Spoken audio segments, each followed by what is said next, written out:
All right, what's up? What's up? Hello, everybody. Welcome back to the channel.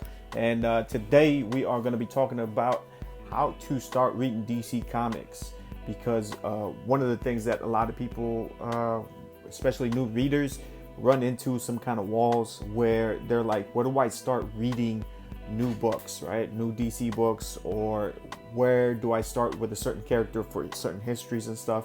Or just, how do I just dive in? Because overall, there's about 80 years worth of material where we can start anywhere. For me, the advice that I got when I first started reading comics was to just go to the comic books shop and just pick a book off the wall, just start off with that. So honestly, I felt like that was kind of bad advice, because you go in there, you pick up a book, you don't know what the heck's going on. You're in the middle of an arc, you're in the middle of a volume, you're in the middle of you don't know where you are at, okay? And there's like so much history that that it can be kind of overwhelming, and it can turn off a lot of people, because continuity is so tough to get into because there's so much of it. And I think it turns off a lot of readers, and they end up getting into other stuff like indies and stuff, because indies don't have as much continuity to get to. It's kind of like pick it up and read it, and that's what's so fun about those. So with DC continuity, or DC Comics in general, there's going to be some things that we might have to understand right off the bat. First, you want to get familiar with story structure, okay? You want to know you want to know what an issue is, okay? You want to know basically what an arc is and how many issues are in an arc. You want to know how many arcs are usually within a volume. Or you want to know what a volume is, and stuff like that. So you can restart with researching that, the structures of how stories are written. Another thing you want to know as well, especially with DC, is to get familiar with the ages: Golden Age, Silver Age, Bronze Age, Copper Age, and a lot of stuff after the Copper Age is considered modern. So Golden Age, pre-50s, Silver Age is late 50s to the 60s, Bronze Age 70s, and so on. So you want to get familiar with that, and those ages are kind of similar. So you want to kind of know like what's so different about them. They read differently, their continuity is different, a lot of things are different. So I want to know what the differences are within those different ages of comic books. And the third one, if you take away anything from this video, it's going to be this one, is to get familiar with the crisis events. DC has what's called crisis events, and it starts with Infinite Crisis, Crisis on Infinite Earths, I believe. It's the 1980s one, and it's the Mark Wolfman, George Perez. And that one's really important, guys. That one's really important because it's the first one, and it's the one where a lot of continuity gets boiled down into, and then afterwards there's like a relaunch of the titles, and there's so many of them, guys. There's so many of them. There's Identity Crisis, Final Crisis. You could count things like the Blackest Night was kind of a soft one. Flashpoint is an important one, and like the Dark Knight's Metal. Those are like the latest ones, and these are books that have big ramifications for continuity. All right, so you don't have to read them. I don't recommend reading them, because a lot of it, to really understand them, you kind of have to know.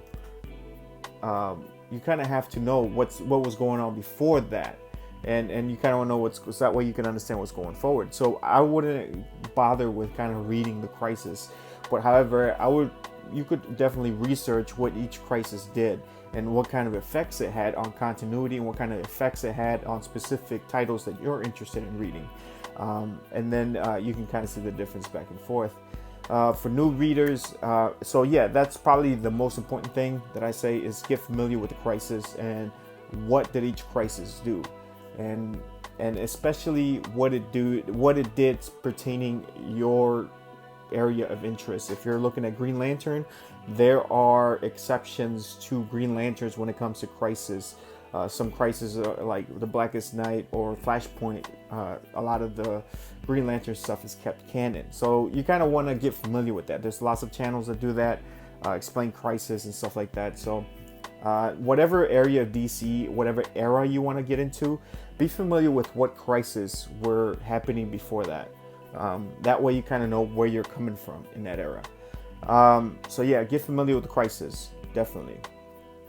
Another thing is, if you want to start reading right away, I would recommend, this is where I recommend an area to start reading.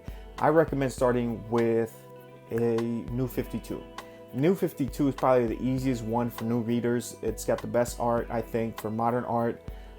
It's got the best continuity because it was all rebooted coming out of Flashpoint. So Flashpoint, I think you can read Flashpoint and kind of understand it, but you can also just get the main idea of the Flashpoint. Like, you could watch the animated movie and kind of understand Flashpoint, do some research on what Flashpoint did. But then after Flashpoint, all the titles are reset and they continue, at issue 1. So there you can pick your favorite character from a New 52 title and you can get started with that. New 52 is very fun, very easy to read, very easy to understand for the most part. So yeah, definitely that's where you can kind of get familiar with these characters. And once you do that, you can go back into reading other that. Also, there's for other references, there's an omnibus, a Who's Who omnibus. You can pick that up. It's a big one, and it kind of gives you the background on a lot of characters. So that's what I would also recommend to get familiar with the characters, but especially the one you're reading. Okay, I would also stay away from team. You're probably not going to get into team volumes. For example, Justice League Dark, or any other like team crossover, whatever titles. And the reason being that is because a lot of those team ones, you have so many characters that are involved that a lot of times there's so much background that it can be overwhelming if you don't know like all these characters or you don't know where they're coming from.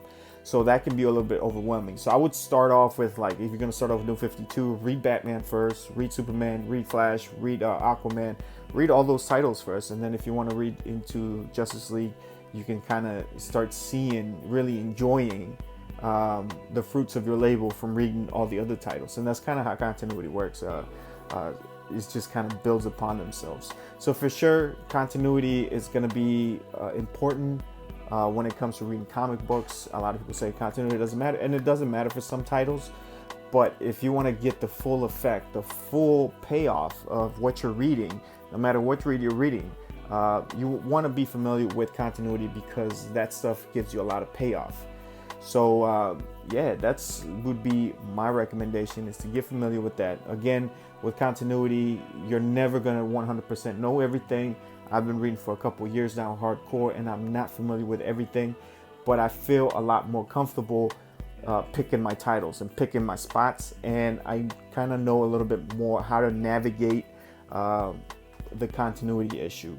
If there's certain titles I want to read, then I kind of have an idea of what crisis I want to get familiar with and what other titles I want to get into before I get into that one. So yeah, that's it. That is my advice for getting into DC Comics, guys. It's totally worth it. Jumping into it, it's fun. It's exploring a new world. It's tons of fun. So yeah, guys, with that being said, guys, thank you for watching the video, and I'll see you guys next time. All right.